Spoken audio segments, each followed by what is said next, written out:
존경하고 사랑하는 국민 여러분, 박병석 국회의장님과 선배 동료 의원 여러분, 그리고 정세균 국무총리님을 비롯한 국무위원 여러분, 울산 동구 출신 국민의힘 권명호입니다. 이제는 드디어 어두운 터널의 끝이 보입니다. 지난 1월 18일 신년 기자회견에서 문재인 대통령의 이 한마디에 많은 국민들은 고개를 저으며 대통령 말씀과는 반대로 어두운 터널의 끝이 아직도 보이지 않는다고 말합니다. 전 국민이 백신을 적분받고 집단 면역이 형성될 때까지는 아직도 10개월이라는 고통의 긴 시간이 남았습니다. 남은 기간이 불안하고 걱정스럽고 심지어 공포까지 엄습한다며 희망 고문하지 말라는 민심을 전하며 질의를 하겠습니다.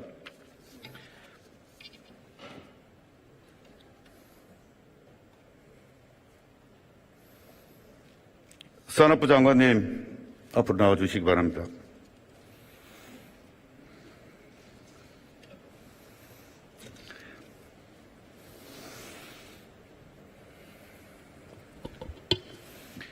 예, 반갑습니다. 장관님은 정부 부처에서 어떤 일을 하시는 분이시죠? 네, 저는 대한민국 산업과 통상과 그리고 자원, 에너지 쪽을 담당하고 있습니다. 그렇죠. 그렇다면 누굴 보고 일을 하고 있습니까? 저희 국민들을 위해서. 국민들을 위해서 하고 있죠. 그럼 대통령께서 시키면 국민들 편에 서야 됩니까? 아니면 대통령 편에 서야 됩니까? 대통령과 함께 국민들 편에서 함께. 혹시나 대통령과 국민의 그런 견해 차이가 생겼을 때는 어떻게 하실 겁니까? 대통령과 함께 그 국민의 편에서 일할 수 있도록 최선의 노력을 다하겠습니다. 국민의 편에서? 대통령과 함께 국민의 편에서 일할 수 있도록 혹시나 하겠습니다. 대통령하고 국민과 이해관계가 다를 때 그렇게 이해관계로 양자로서 볼 수 있는 문제가 아니라 생각합니다. 다를 수가 대통령과 함께 같이 국민과 다를 수가 있을 때는 어떻게 합니까? 끝까지 대통령과 함께 국민과 갈 수 있도록 하겠습니다. 아니 51대 49 뭐 그런 것도 있을 수 있지 않습니까? 대통령은 선의해서 과정에 대해서 답변 드리는 것이 아니요, 대통령이 선의해서 국민들을 위해서 일을 하고자 하는데 국민 대다수는 아니면 조금이라도 더 많게 국민들이 대통령이 뜻하고 다르게 생각할 때는 어떻게 일을 해야 되겠습니까? 계속 말씀을 드립니다만 대통령과 함께 국민을 위해서 일하는 것이 바로 공직자가 우리 장관님 꼭 상임위에서 발언 할 때 답변하듯이 애매모호하게 그렇게 잘 하시는데 그럼 원전을 없애는 가장 큰 이유가 무엇입니까? 원전을 없애는 것이 아니고요. 원전의 예. 점진적인 감축을 현재 추진하고 있습니다. 감소, 점진적이 아니고 아주 급격하게 한다고 국민들이 생각을 하고 있는데 다른 나라의 원전 정책을 다른 나라 나라에 말고 비했을 우리나라. 때 우리나라가 그러니까 객관적으로 다른 나라 비교했을 때 65년과 70년 넘게 이렇게 점진적으로 추진하는 나라도 굉장히 드문 것으로 알고 있습니다. 월성 1호기도 폐쇄하고 신한울 3, 4호기도 그 공사를 중지를 시키고 지금 하지 않고 있습니까? 답변이 늘 같습니다. 우리 대한민국 원전 기술 안전합니까? 네, 안전한 원전은 경제성이 있습니까? 현재 최신 노형에 대해서 저희들이 경제성도 가지고 있는 원전을 운영하고 있습니다. 그 월성 1호기는 경제성 없다고 폐쇄를 시켰잖아요. 경제성뿐만이 아니라 안전성과 수용성과 모든 것을 종합 고려해서 결정한 것입니다. 우리 상임위에서 답변할 때하고는 좀 다른 것 같습니다. 상임위에서도 마찬가지로 경제성뿐만 아니라 뉘앙스가 좀 달랐습니다. 수용성과 환경성, 안정성을 다 함께 종합 검토했습니다. 예, 원전을 시작하는 나라에게 저는 한국 원전은 세계 최고의 안전성을 자랑한다. 도시만 안에 있기 때문이다. 어느 분의 말씀인지 아십니까? 다시 한 번만 도시가. 한국 원전은 세계 최고의 안전성을 자랑한다. 도시만 안에 있기 때문이다. 어느 분의 말씀이십니까? 제가 기억하기는 저 노무현 대통령께서도 그런 말씀을 하셨고. 예, 화면 한번 보시죠. 대통령께서도 많은 말씀하신 예. 걸로 기억합니다.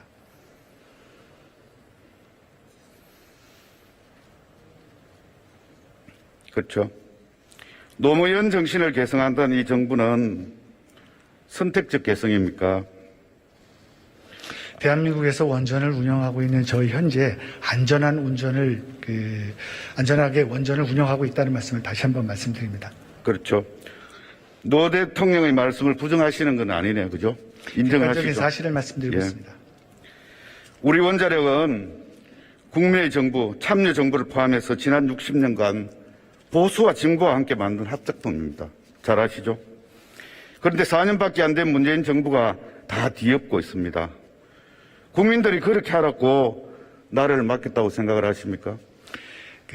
에너지 전환 정책은 대통령 공약사항과 함께 국정과제에 채택이 돼서 국무회의를 거친 에너지 전환 로드맵 대통령께서 공약을 하면은 그게 금과 옥조고 지고지순한 세상의 우리 국민 모두가 우리 대한민국이 받들어야 할 그러한 명령입니까? 기본적인 대통령 공약사항을 통해서 국민들의 확인을 받았고요. 또 그 과정에서 또 구체적인 계획을 수립해 나가는 과정에서 관계기관들 또 전문가들 또 국민들의 의견을 또 함께 수렴해 나가면서 에너지 전환 정책을 추진하고 있습니다. 월성 1호기 폐쇄하려고 경제성 조작했고 산업부 은폐했고 감사원 감사 검찰 수설로 다 드러나고 있지 않습니까? 월성 1호기에 대한 경제성 평가는 조작되었다고 생각하고 있지 않습니다. 그리고 정부와 관련 기관의 소통 또 협의는 당연하게 이루어지고 있는 과정이라고 생각하고 있습니다. 경제성 조작에 청와대가 개입한 건 맞죠? 아까 말씀드렸습니다마는 정부와 관련 기관의 소통과 협의가 있었고요. 불법은 없었다고 알고 있습니다. 개입을 하는 건 맞습니까? 개입이라는 말씀이 아니고요. 정부와 관련 기관의 일을 함에 있어서 소통과 네. 협의는 당연히 언제든지 이루어지고 있는 일입니다. 검찰 공소장 내용 한번 보시죠. 전 알고 계시죠? 신한울 3, 4호기가 건설이 중단된 지 얼마나 지났습니까? 공식적으로 저희들이 확인하겠습니다. 저희들이 정부의 에너지전환 요청이 국정과제로 이루어진 것이 17년 7월입니다. 그 반영한 이후에 한수원이 신한울 3, 4호기 인허가 관련된 심사 절차를 중단한 것으로 알고 있습니다. 공사 계획인가 기간을 언제 연장 신청을 했죠? 연장 신청한 거는 올해 21년 1월 8일 날에 저희 산업부에 승인할 겁니까? 나실 겁니까? 이 승인에 대해서는 연장 신청에 대해서는 전기사업법에 따른 사업허가의 취소 여부 또 공사계획인가 연장 여부를 법률 현재 검토 중에 있습니다. 2월 26일이면 그 공사 재개에 관한 결정을 해야 되지 않습니까? 한수원이 연장 신청에 대해서 저희들이 법률 검토를 거쳐서 답변을 할 예정입니다. 법률 검토를 왜 하십니까? 전기사업법에 의해서 지금 내용이 이렇게 오게 된 거는요. 전기사업 12조에서 발전 사업을 허가를 취득한 이후에 정당한 사유가 없이 4년 내에 공사 계획을 인가를 받지 못할 경우에 발전 사업 허가 취소를 하도록 규정이 되어 있습니다. 그래서 그 규정을 어떻게 해석하고 또 적용할 수 아니 있는지. 그럼 그 절차도 밟기 전에 지난해 12월 28일 날 제9차 전력수급 기본계획 확정할 때 신한울 3, 4호기는 왜 제외시켰습니까? 지난 8차 전력수급 기본계획에서도 마찬가지였고요. 또 9차 이번 전력수급계획에서도 마찬가지였습니다만은 이 전력수급 기본계획을 수립할 경우에 발전사업자로부터의 발전서 의향을 받습니다. 그쪽에 했을 때 이 신한울 3, 4호기에 대한 건설이 불확실하기 때문에 이 확정되는 계획에 반영하지 않았습니다. 신한울 3, 4호기가 지금까지 투입된 비용은 얼마이시죠? 이거는 관계자마다 서로 의견이 다른 것으로 알고 있습니다. 그렇지만 공식적으로 이건 발전 사업 허가만 받았기 때문에 실질적으로 공사의 진전은 없었고요. 단 이 관성적으로 이 발전 사업자와 또 이 주기기 제약자 간의 계약 관계로 현재 일정 부분 공사 발전기에 대한 내용이 진행된 걸로 알고 있습니다. 그 금액이 얼마 됐냐고? 제가 콧할 수 있는 상절의 것이 아닌 것 같습니다. 사업자들만의 서로 주장이 다르고 있습니다. 아니, 장관님 알고 계시면서 또 불리한 것은 대답을 안 하고 약 7,900억 원 정도라고 언론은 그렇게 많이 나왔는데도 불구하고 모르신다 그러십니까? 7천억이라는 그런 말씀을 하실 것 같아서 계약자들 사이의 것들 또 여러 가지의 어떤 비용들이 함께 포함돼서 계약자 쪽에서 주장하고 있는 부산중공업 등 원자로 등 주요 기기 사전 제작비 5천억 등 포함해서 부지 매입비 또 지역의 지원금 3천억 이상 그 정도 들어가 있습니다. 이에 만약에 취소가 된다면 보상 계획은 어떻습니까? 지금 저희들이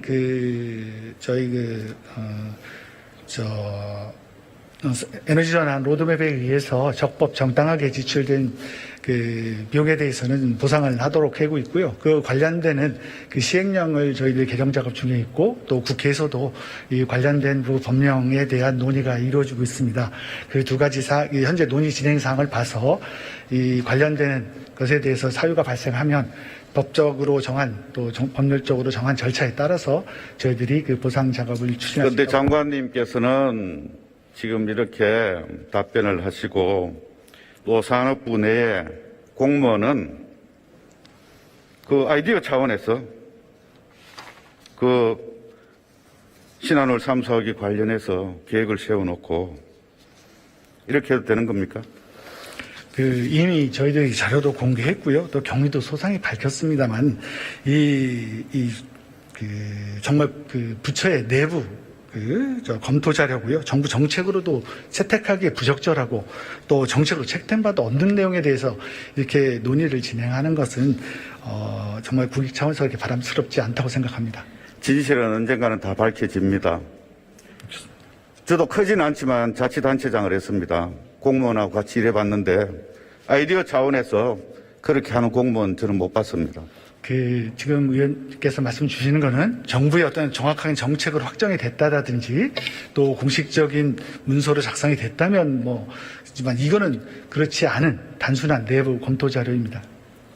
말로만 내세우는 절차의 공정성 반드시 지키십시오. 그리고 대통령 눈치 보지 말고 신고리 오르격처럼 국민이 원하는 것이 뭔지 공론화 과정을 거치십시오. 예, 자리 들어가시기 바랍니다.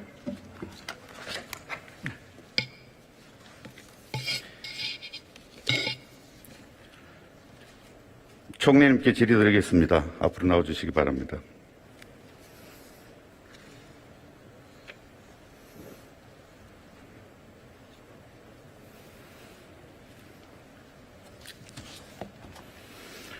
총리님 요즘 많이 힘드시죠? 예, 괜찮습니다. 제가 생각할 때는 잠도 제대로 못 주무실 것 같은데, 예. 노고가 많습니다. 감사합니다. 예, 총리님께 질의드리겠습니다. 현 정부가 제일 잘한 것이 무엇이라고 생각을 하십니까? 그래도 방역을 잘 하고 있는 편이다. 방역. 경제는 어떻습니까?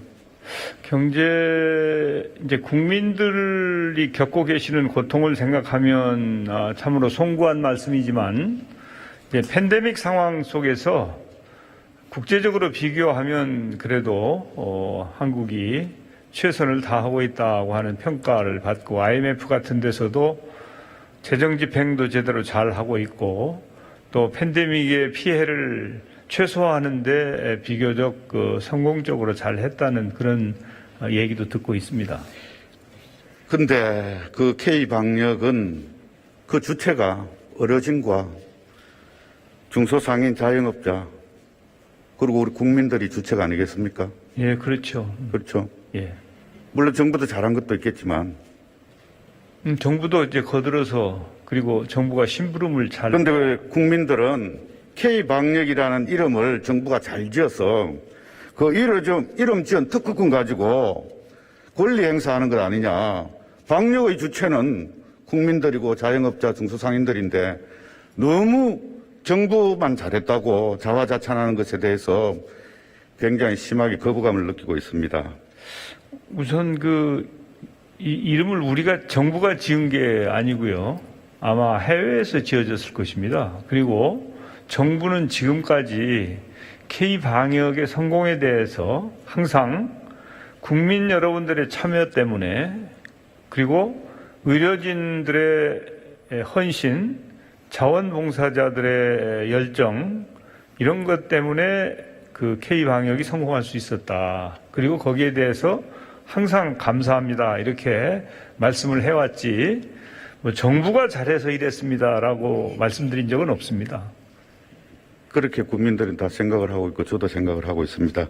제가 시간 조정을 잘 못해서 시간이 많이 남지 않아서 요지만 말씀을 드리겠습니다. 심각한 피해에 대해서 소급 적용 포함해서 제대로 보상해 줘야 되지 않겠습니까? 국민들께.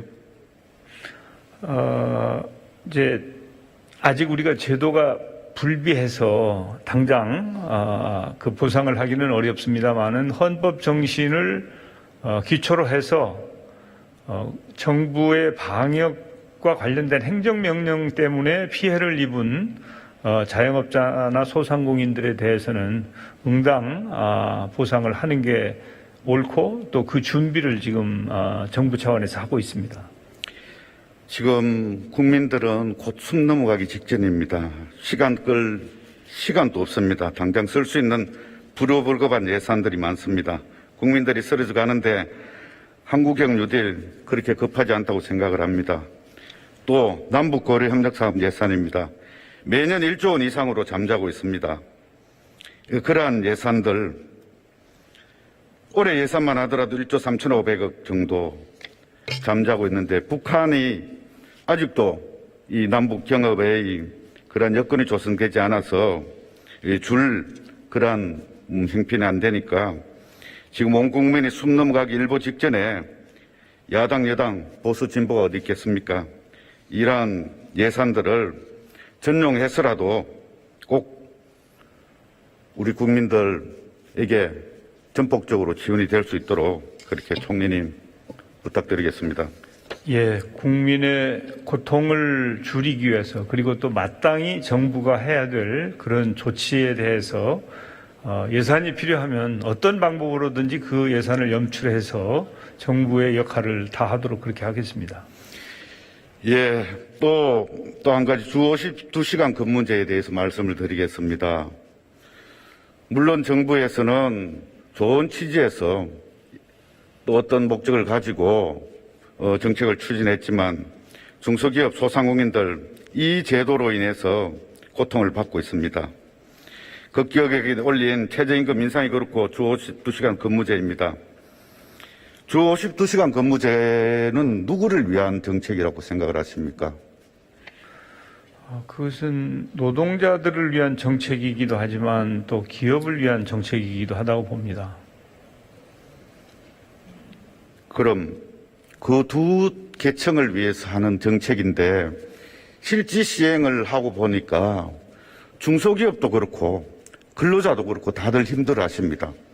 근로자들은 임금이 줄어들어서 투잡을 하는 그러한 형편입니다. 그래서 저녁이 있는 삶을 위해서 하는 제도가 이 퇴근하고 난 뒤에 대리운전이라든지 알바라든지 해서 그 다음날 본업에 들어가면 피로도가 심해서 아주 위험한 작업 환경에 노출되는 그러한 경우들이 있다고 합니다. 그러한 정책들이 잘못 시행되었다 하면 수정 보완해야 되지 않겠습니까, 총리님? 예, 모든 정책은 긍정적인 면이 있고 부정적인 면이 있습니다. 노동자에게 임금이 줄어드는 부분이 있다면 그것은 분명 부정적인 요인입니다만은 또 자신이 가용할 수 있는 여가 시간이라든지 이 건강을 챙길 수 있는 그런 정도의 근로 시간의 단축이 있다면 그것은 긍정적일 것입니다. 그래서 이렇게 노동자에게도 그렇고 기업에게도 그렇죠. 기업인에게 이제 그 시간이 짧아서 생산성이 덜 난다고 볼 수도 있지만 또 충분한 휴식을 취함으로 해서 더 양질의 노동력이 제공될 수도 있는 것이기 때문에 이 주 52시간 문제는 정부를 위한 것도 아니고 어느 정권을 위한 것도 아니고 그야말로 이 기업이나 노동자들을 위해서 그리고 이 기준은 국제적으로 통용되고 있는 그런 기준 중에서 우리나라가 세계에서 이제 OECD 국가 중에서는 세 번째로 노동 시간이 긴 나라이기 때문에 이걸 조금 개선하는 게 좋지 않겠느냐 해서 이렇게 개선을 한 것이고 시행 초기에 좀 어려움은 있습니다만은 저는 시간이 갈수록 점점 부정적인 측면보다는 긍정적인 측면이 발휘되어서 아마 좋은 결론으로 귀결될 것이다 이렇게 믿고 있습니다. 총리님 절대 그렇지 않습니다. 현장의 목소리를 잘 들어보시고 조금 더 준비할 수 있는 그런 시간적인 여유를 주시기 바랍니다. 예, 추가적으로 정부가 해야 될 일이 있다면 그런 부분은 경영계든 노동계든 소통하고 의논하면서 좋은 방안을 찾아가도록 노력하겠습니다.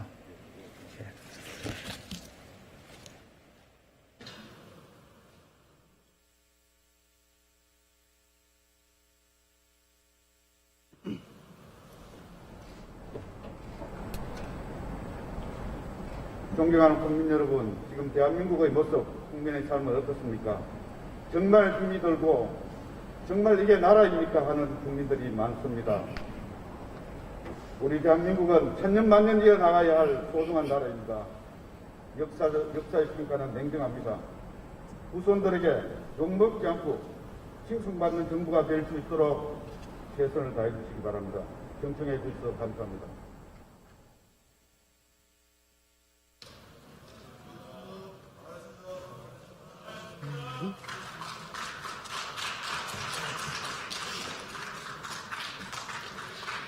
권명호 의원님 수고하셨습니다. 다음은 경기 성남